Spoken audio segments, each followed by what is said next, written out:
आज हमें पढ़ना है पृष्ठीय क्षेत्रफल और आयतन। आज का जो टॉपिक है आपका पृष्ठीय क्षेत्रफल और आयतन है। इसके पहले हमें अगर इसे निकालना है पृष्ठीय क्षेत्रफल तो इससे कुछ चीजें हमें पता होना चाहिए। जैसे हमें घनाभ के बारे में पता होना चाहिए और घन के बारे में पता होना चाहिए। सम का आयतन और पृष्ठीय क्षेत्रफल पता होना चाहिए। बेलन का आयतन और पृष्ठीय क्षेत्रफल पता होना चाहिए। पहले हम घनाभ लेते हैं। घनाभ क्या है? घनाभ आपका तीन समांतर समतल पृष्ठों से घिरा हुआ जो आपका आकृति होती है उसे हम घनाभ कहते हैं। तीन समतल पृष्ठों से घिरी हुई ठोस आकृति जो होती है उसे हम घनाभ कहते हैं। इसमें जो है 6 आपके फलक पाए जाते हैं। अभी घनाभ की आकृति है। आप घनाभ में एक लंबाई होती है, एक चौड़ाई होती है और एक ऊंचाई होती है। ये वाली लेंथ को हम लंबाई मान लेते हैं यल, इसे लेंथ यल मान लेते हैं। ये वाली को हम मान लेते हैं ऊंचाई, हाइट है हमारी, एच मान लेते हैं। और इस वाले को हम मान लेते हैं बी, हमारी चौड़ाई है।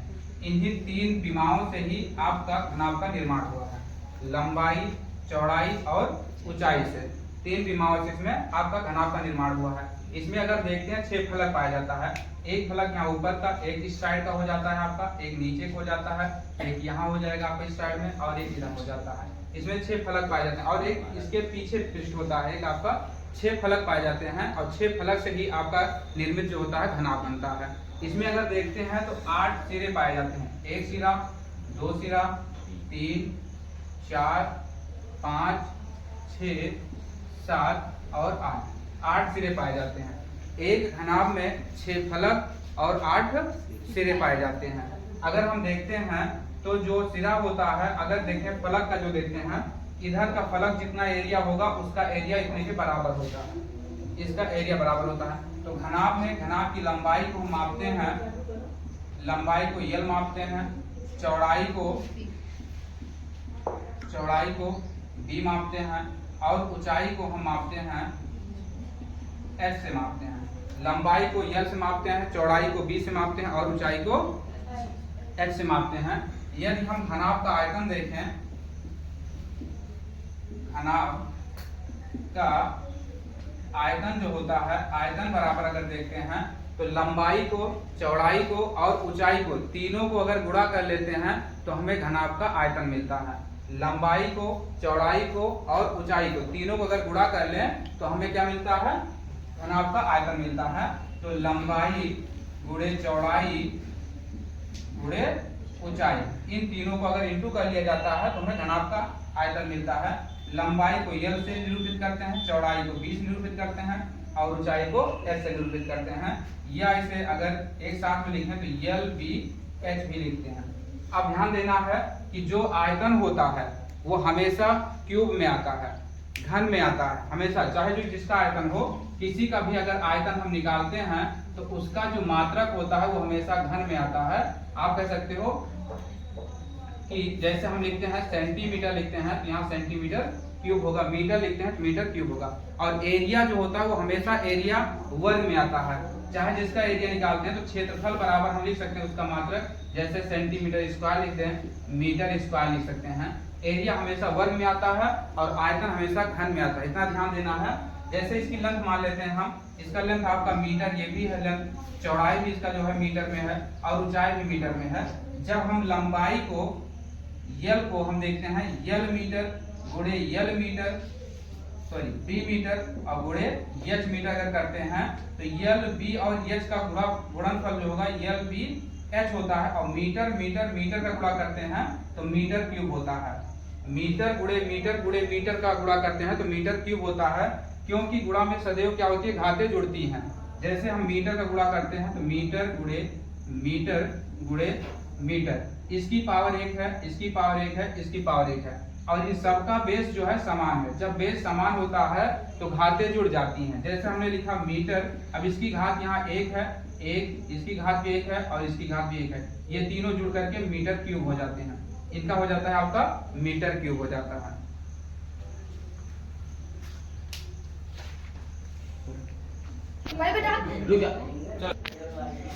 तो घनाभ का आपका आयतन होता है लंबाई गुणे चौड़ाई गुणे ऊंचाई। तो हम इसे लिख सकते हैं लंबाई गुणे चौड़ाई गुणे ऊंचाई घन इकाई।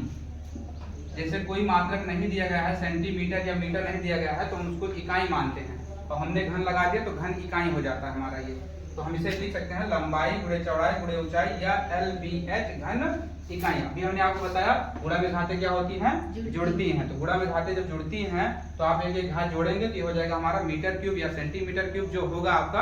अब यहाँ हमारा मात्रक नहीं दिया गया तो हमने घन इकाई ले लिया, इसको घन में माप लिया, इसको जो है कितना हो जाता है हमारा जो है। अब अगर देखते हैं हम तो अगर इस पृष्ठ का या इस फलक का अगर एरिया निकालने हम एक एक एरिया निकाल के देखें तो ये वाला पृष्ठ जो बना है ये ऊंचाई से बना है और इधर ये आपका चौड़ाई से बना हुआ है। अगर हम देखते हैं तो ये वाला एरिया हमारा लंबाई और चौड़ाई से बना हुआ है, ऊंचाई और चौड़ाई से बना हुआ है। ऊंचाई को हम h ले लेते हैं और चौड़ाई को हम b ले लेते हैं। अगर इसका एरिया निकालते हैं तो हम एक देखते हैं ये भी एक प्रकार का हमारा आयत दिखाई देता है। और जो आपका आयत होता है, आयत का जो क्षेत्रफल होता है अगर हम देखें तो उसमें आयत के क्षेत्रफल में होता है लंबाई गुणे चौड़ाई होती है, लंबाई गुणे चौड़ाई होती है। आयत का क्षेत्रफल होता है लंबाई गुणे चौड़ाई।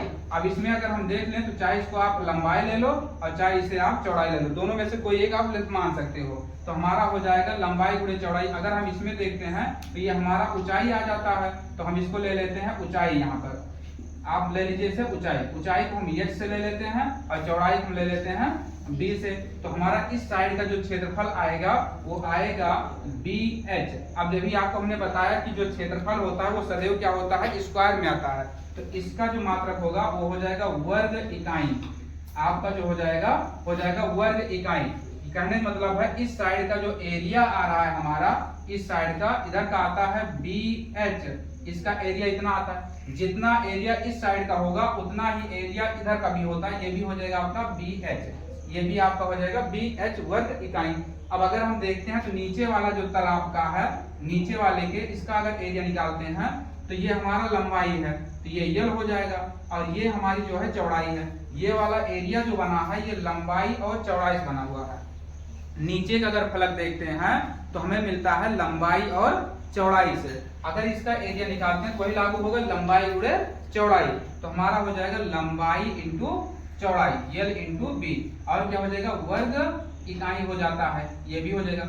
जितना नीचे वाला एरिया है लंबाई गुणे चौड़ाई यानी कि यल बी है, उतना ही इसके ऊपरी फलक का भी हो जाएगा एरिया ऊपर वाले का यल और बी वर्ग इकाई हो जाता है।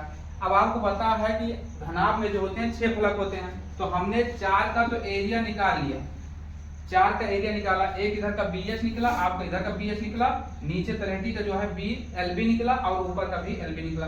अब इसमें बचता है इस साइड का एरिया, इधर का और इसके पीछे का एरिया बचता है, एक आगे है। अगर हम आगे वाले को देखें तो हमारा किससे बनता है, हमारा बनता है लंबाई से और ऊंचाई से। अगर हम देखते हैं तो ये वाला एरिया जो बनता है हमारा फेस वाला, ये वाला आपका जो एरिया बनता है ये बनता है आपका लेंथ से और बनता है ऊंचाई से। इस वाले एरिया को अगर इधर वाले एरिया को देखते हैं हम तो हमें मिलता है लंबाई, ये हो जाएगा आपका लंबाई और ये हो जाता है आपका ऊंचाई। तो लंबाई गुणे ऊंचाई ये भी आपका हो जाएगा वर्ग इकाई हो जाता है।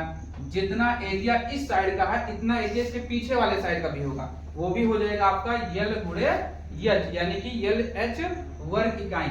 अगर हम देखते हैं कि अब इसमें 6 पृष्ठ हैं, आपके 6 फलक हैं, 6 फलक का आपका क्षेत्रफल पूछा जाता है। कहने का मतलब है आपका घनाभ का संपूर्ण पृष्ठ पूछते हैं, तो घनाभ के संपूर्ण पृष्ठ में 6 फलक हैं, 6 फलक का पृष्ठीय क्षेत्रफल ऐड कर दीजिए, आपके घनाभ का पृष्ठीय क्षेत्रफल या संपूर्ण पृष्ठीय क्षेत्रफल निकल जाता है। तो हमें निकालना है घनाभ का संपूर्ण पृष्ठ, हमें निकालना है घनाभ का संपूर्ण पृष्ठ। अगर घनाभ का संपूर्ण पृष्ठ निकालते हैं तो देखिए यहाँ पर अगर ये देखते हैं तो ये भी LB है और यहाँ भी LB है, तो कितना हुआ 2 हो गया। तो इसको हम लिखते हैं 2LB प्लस। अब इधर देखते हैं हमें मिलता है BH और इस साइड में भी BH, 2 फलक ये हो जाते हैं, इन दोनों फलक को एक है तो जोड़ लीजिए, BH हो जाता है। उसके बाद इधर आगे वाले फलक का और इसके पीछे वाले फलक का जो क्षेत्रफल है वो है हमारा 2LH है, इतना हो जाता है। अब सब में वर्ग इकाई, सबका वर्ग इकाई है, आप ब्रैकेट लगा करके पीछे लिख सकते हैं वर्ग इकाई, आप लिख दीजिए वर्ग इकाई। अब इसमें हम देखते हैं दो सभी में कॉमन है। अगर दो कॉमन है तो आप दो कॉमन ले लीजिए। कॉमन का मतलब उभयनिष्ठ होता है, जो सभी में पाया जाए वो कॉमन बोलते हैं।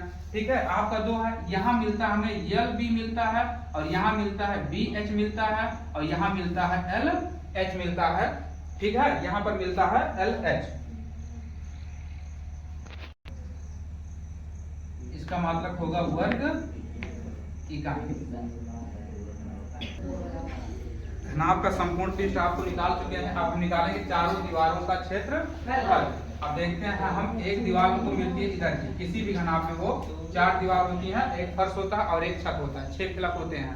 अब यहाँ देखेंगे, ये आपका है हाइट है, और ये आपकी है चौड़ाई है, ऊंचाई और चौड़ाई। एक एरिया ये हो जाएगा, और एक एरिया यही जो एरिया यहाँ निकला आपका BH, यहाँ निकाले अभी इसके पहले एक एरिया BH यहाँ निकाले, इसका भी आपका BH एरिया यहाँ भी हो जाएगा, क्षेत्रफल यहाँ भी होता है। अब एक दीवार देखते हैं, ये वाला दीवार जो ये वाली है, इसका निर्माण हुआ है लंबाई से और इसका निर्माण हुआ है ऊंचाई से। अब इसका क्षेत्रफल देखते हैं, तो ये लंबाई मिलता है और ये वाला मिलता है हमको ऊंचाई। तो ये लंबाई हो जाता है और ये हो जाती है ऊंचाई।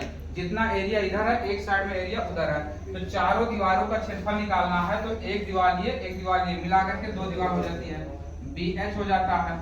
उसके बाद एक ये वाली लंबी वाली हो जाती है लंबाई और ऊंचाई का गुणनफल। इसके पीछे भी एक दीवार है, लंबाई और ऊंचाई का गुणनफल +2 LH हो जाता है। अगर इसमें हम देखते हैं, दोनों में 2 कॉमन है और H साथ में कॉमन है।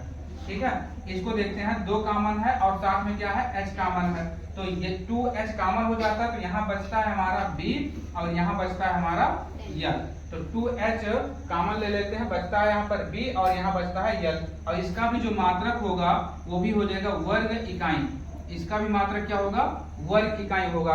अब अगर थोड़ा सा ध्यान दें हम, किसी भी घनाभ का निर्माण जो होता है वो आपका आयत से होता है। किसी भी घनाभ का निर्माण आयत से होता है, क्योंकि घनाभ में 6 फलक होते हैं और 6 फलक एक आयत का काम करते हैं। 6 फलक घनाभ में आपके 6 फलक हैं, और 6 फलक में जो है देखते हैं तो 6 आयत होते हैं। उन्हीं 6 आयत का अगर एरिया को जोड़ लिया जाता है तो संपूर्ण पृष्ठीय क्षेत्रफल मिलता है हमको, और उसमें से अगर छत को और फर्श को छोड़ दिया जाए और चारों दीवारों को जोड़ ले हम, तो हमें मिलता है चारों दीवारों का क्षेत्रफल। ठीक है ना, 2 चारों दीवारों का क्षेत्रफल मतलब होगा आपका, अगर नोट करें हम, चारों दीवारों का क्षेत्रफल बराबर 4 फलकों का क्षेत्रफल। 4 फलकों का क्षेत्रफल यही होता है हमारा। अगर इसको नोट में अगर लिखना चाहें तो हम लिख सकते हैं कि चारों दीवारों का क्षेत्रफल का मतलब हुआ 4 फलकों का क्षेत्रफल। अब एक बचता है आपका घनाभ का विकर्ण। आपका बचता है घनाभ का विकर्ण। अगर घनाभ का विकर्ण निकालना है तो हम कैसे निकालें, घनाभ का विकर्ण। ठीक, किसी भी आयत में अगर आप विकर्ण निकालते हैं तो क्या देखते हैं, इस तरह निकालते हैं हम।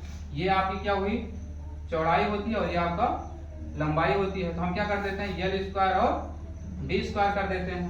यही करते हैं, L² और B² कर देते हैं। तो विकर्ण में हम एक और मिला है हमको। अगर घनाभ में देखें तो आयत में हम क्या कर देते हैं, ऊंचाई लगा देते हैं तो हमें घनाभ मिलता है।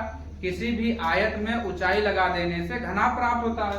तो इसी में आप क्या कीजिए, ऊंचाई का वर्ग जोड़ दीजिए, लंबाई का वर्ग, चौड़ाई का वर्ग और ऊंचाई का वर्ग। अगर हम इसमें ऐड कर दें ऊंचाई को तो हमारा हो जाता है L² plus B² plus H²। ये वर्गमूल आपका निकल आता है, करड़ी में लगा लीजिए, आपका हो जाता है घनाभ का विकर्ण, आपका हो जाएगा।